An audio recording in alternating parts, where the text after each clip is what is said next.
Say what you will, the countryside is still the only place where I could settle down. Troubles there are so much rarer out of town. Spring starts to spring, the cuckoo starts to sing, a song to take the edge off a winter's frown. And spring...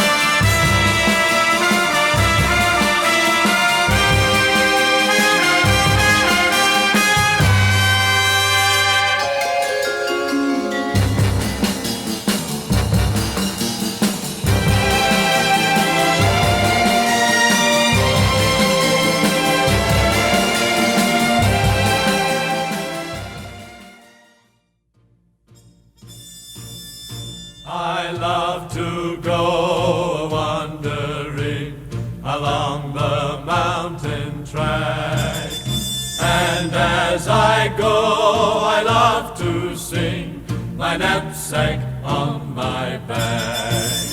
Valderie, Valdera, Valdera, Valdera, Valderie, Valdera. My knapsack on my back, I wave my hat to all I meet, and they wave back to me. And blackbirds call so loud and sweet from every greenwood tree. Here we are. This must be part 3 of the Setford Boys walking trilogy around the boundaries of Ardingly. We're starting today on the site of the island, which was the place for our first ever camping away from home, mere half a mile away from number 43 College Road. This is where we camped, Steve and myself, David and Nick, and we referenced this in last year's movie, I think. But we're looking at it from a different perspective. When we were here in 1974, it was a bit like an island. A lot of dry, sandy sort of soil, a few big fir trees, lots of cones on the floor, and now it's dramatically changed. The fir trees have gone, it's an impenetrable mass of nettles and thistles. The whole area looks completely different. Why are you laughing? I've no idea. Behind us here is the old railway line. Ran across here from Ardingly Station and Haywards Heath along to Horsted Canes. Now when we first used to walk down here in the late 60s, early 70s, the line was very much still open. Well, the railway was closed, but the line was still clear and it was a very easy pathway to walk. Today it's, as you can see, completely grown over, and it looks so different from the 1970s. Looking back over your shoulder, cameraman, I should also mention that today's cameraman is once again Setford Junior. Fine, steady. I'm looking back over my my shoulder. So we're looking back towards number 43 College Road, which is big oak tree there, second oak tree in the middle, and a little bit further on. So we're only probably half a mile from home. And beyond that oak tree there was the site of Jericho Barn, again referenced in our previous movie. Well, I don't know whether there's much more to say here really. And I have my trusty stick. It's not a walking stick, it's a bramble basher, nettle knobbler.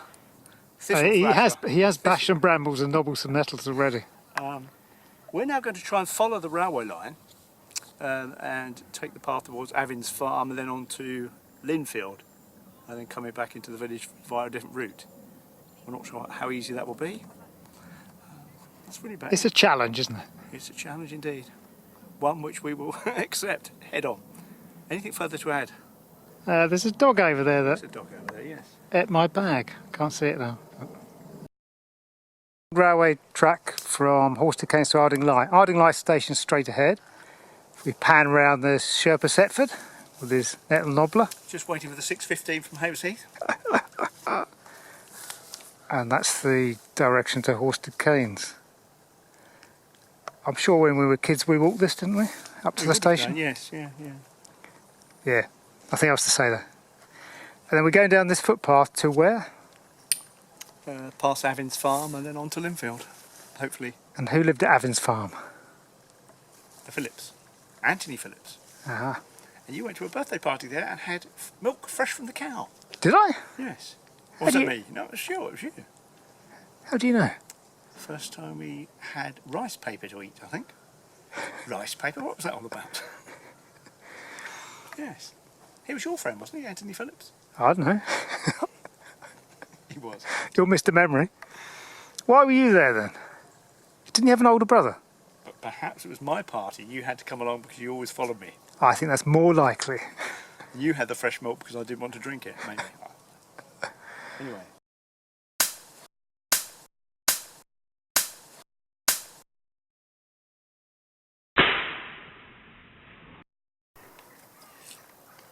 Is this a photograph or are you filming? Filming. We're here. Where's that? Oh, we're in Linfield now, so we've walked Bursteye Farm, Hill House Farm, past back of Buckshaw's, and now we've come down to the back of Fulling Mill Farm. And we've just done this horrendous walk through the jungle, which is rather beautiful plants. We're not sure what they are. Big tall things, pink at the end, lovely. But they're taller than us. Over there. So that was There they one are. hell of a job to cut our way through there. The letter to the council is imminent, I think. So where, This little short guy was the trailblazer. in the distance you Even a can... small guy can make a difference. Who said that? Greta Thunberg, is it? Even a small person can make a difference. I thought it was going to be Napoleon. He said, what did he say about Britain? A nation of shopkeepers, apparently. Anyway. It's Right. a lovely day now. The sun's come out. Very humid. Yesterday was the hottest July day on record, wasn't it? Although, when did records begin? Last year? But it's a very muggy day. Nobody knows. Very muggy day. In the distance you might be able to see Linfield Church spire. Or you might not. Anyway. Crack on. Let's crack on. We're now on our way back from Linfield, headed back towards the village, Ardingly. We've had a lovely lunch sitting by Linfield Pond. What did we eat? Manchego and olive crisps, very nice they were too. And we both had beetroot and halloumi flatbreads. I was a bit dry. Yours was a bit dry, mine was a bit more moist. They were both very, very nice. Very Linfield, very West Sussex. Yeah, we're walking back from Linfield High Street. So we come to Kennard's Farm here now, which joins the Ardingly Road, and we're probably going to cut across to Copyhold Lane, enter the village via the bottom of the reservoir. We did this walk 3 years ago. We were, Stephen and myself, we were drinking in the Red Lion until late. That was the last night in the village, wasn't it? Yes. Wasn't it after clearing Mum's place? I don't know. So it was either the end of June or end of July. It was a lovely, warm, clear evening. We decided to walk back to the village after the pub closed, or certainly after 10. So as I say, a lovely, clear night, which was all very well until we got into this wooded area just down here, just beyond the hill. And all of a sudden it went pitch black, and Martin was terrified. I was no, but you left me behind. You ran away and left me behind. But it was very difficult because all of a sudden it went pitch black, and we were lucky to get out alive. Couldn't see your nose in front of your face, could you? Well, we did meet a couple of old chaps, mysterious people walking along late at night, didn't we? I don't know who they were. It was us, I think. We met ourselves going the other way. We did, yeah. Anyway, here we are, Kennard's Farm. Anything to add? Nah. Are we filming? Yes? Yeah. We really must rehearse this one, yeah. We've just walked from Kennard's Farm and taken a shortcut through the woods to the north of the Hayward Golf Course. So we crossed Copyhold Lane and we're now into the footpath that runs alongside Rivers Wood. And this is precisely where the Roman road passed. Just at this gate here, the Right Roman here. road would have come across here. And I think in, I don't know when that might have been, the late 60s, there were some very important Roman finds found. Or Roman founds find here at Rivers Wood. I'm not exactly sure what they found. And you did some research into it, didn't you? Urns, I expect. At which point I was expecting you. What's a you to Roman? say What's a Erican Roman urn? urns. Oh, yeah. What does a Roman urn? Yeah. Yeah. So Rivers Wood, site of the Roman road, Roman remains. Walking in the Copyhold Lane. footsteps of history. In the footsteps of history, indeed. Bit of a railway theme continuing here because we're on Copyhold Lane and the London to Brighton line runs just across the fields. Wasn't there a railway disaster in the early 70s at Copyhold Junction where two trains collided? Can you remember that? No. Quite a serious accident. I don't know whether any deaths, but a lot of injuries. Where's the junction then? Somewhere down here. The Copyhold Lane Junction. Google it when we get home. Or is it where I'm it gonna meets say where it meets the 1972. where it meets the line to Balcombe and London? I don't know. But the Copyhold Lane incident, There you I go. call it. Half a story. As I say, we should really rehearse this. Anyway, this is quite a historic route, the It Roman road. Have you got nothing to add? We're now heading on through Rivers Wood, and we should see, continuing the railway thing, we should have a fine view of the Balcombe Viaduct. Oh, looking forward to that. Yeah. I now have got an interesting fact about that. Oh, save it, save Wait, it, save it. You'll be amazed. And a little quiz for you coming up.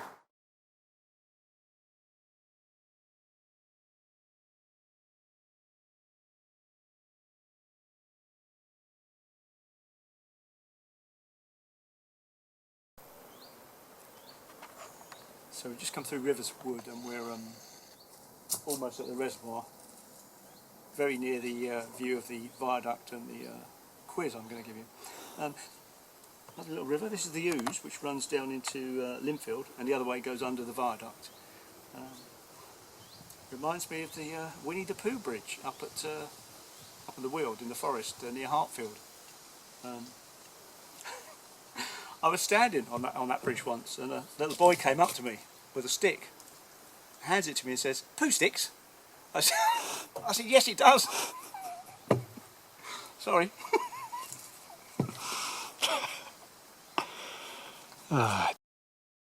Remember how Martin promised a spectacular view of the Balcombe Viaduct? Well, there it is. Glorious. Spectacular. The trees used to be a lot shorter. So did we. So, Balcombe Viaduct, yes. Or is it the Ardingly Viaduct? It's the bridge that carries the London to Brighton train across the River Ouse. Now here's a question for you. oh, quiz time. Quiz time, yes. And I do know this. How many bricks were used in the making of the viaduct? Have a guess. I don't know how tall it is, about how many arches. 3.5 million. A lot higher. Have another guess. 12 million. 11 million bricks. And the interesting thing is, they weren't all Sussex bricks. Most of the bricks we came That's from interesting. the Netherlands, No.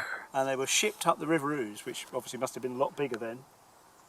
Yeah, and some of the stone that made the pavilion parapet bits at the end came from Normandy. Wow. Fact. Don't know when it was built. I would say early 1800s, 1820. But should we Google that? Go on then. Michael Portillo, That's fantastic. Fascinating. 11 million. Most fascinating. That's it. That's about as interesting as it gets.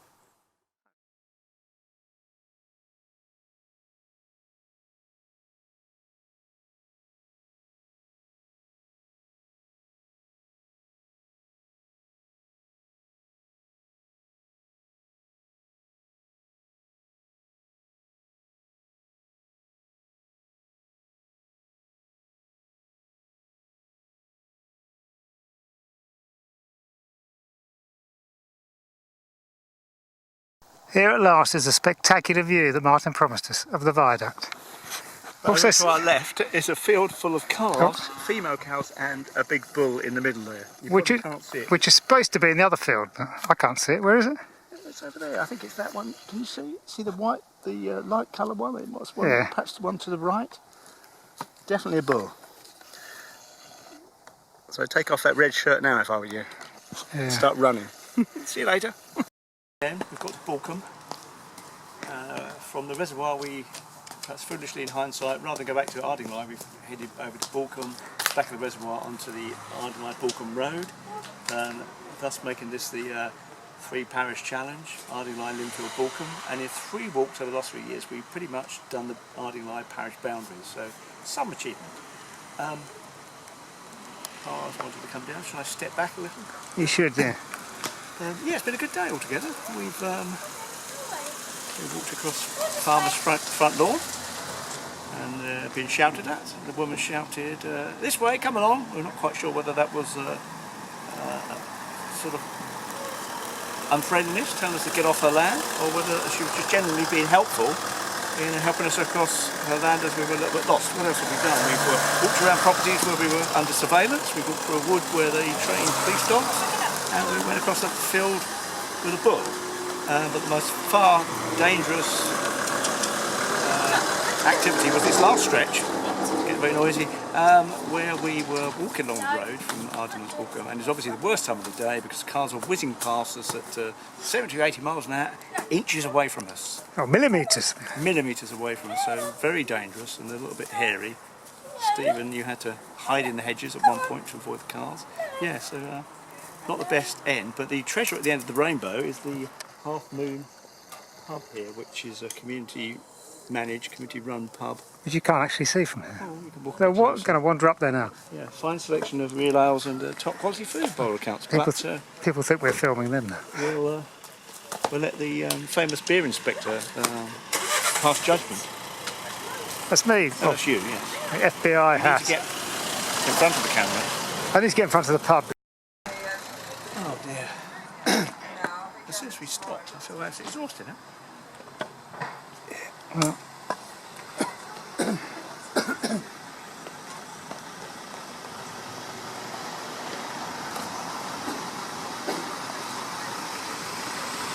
Tell us about the man in the hedge experience. oh, Talk us through the Half Moon. must I? Half Moon. Well, the man in the hedge was walking into Balcombe. The traffic was horrendously busy, and it was all driving like within a whisker of you, hitting you. So, on at least one occasion, we had to bury ourselves. What are you doing? Into the hedge to hide from the oncoming traffic. And when we got to the Half Moon pub, we went in. And presumably the landlady said, "Oh, are you the gentleman in the hedge?" So our fame had travelled before us. So we had a pint at the Half Moon, looked at their very expensive menu and the clientele, which wasn't our kind of pub really. I mean, it's good that it's a community pub, but anyway, we dithered for about half an hour about whether we were going to stay there, go to Haverheath, or, it's the foolish one, walk back to Ardingly to catch the Gardener's Arms just before they stop serving food in about a minute's time. So we opted for walking back, and we walked alongside the reservoir. Reservoir. Oh, I'm jiggling Which about. We'd never done that portion before, from Balcombe to Causeway. Not much of it you could see the water from, but it was a new footpath, it was okay. And on the way there we passed the Balcombe Cricket Week festivities, and we dithered about whether we should stay there and get a burger and watch some cricket and have a beer, but we didn't. And we walked on, it rained a bit, and we made it. We've probably done about 15 miles today, and I feel shattered. And our reward is a nice pint Everything of Badger is- beer, I believe. Which we said this morning to our host we would never drink. I've been helped by this very handy stick, which Martin gave me. It's Adventurer Junior trekking pole, with which I would not have made it. You can now ceremoniously hand that over. We must go because I need beer, water and food. On that note, hasta la It's vista. finished. C'est fini. Au reservoir. Allons-y.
those Sussex bricks, were any of them Setford bricks?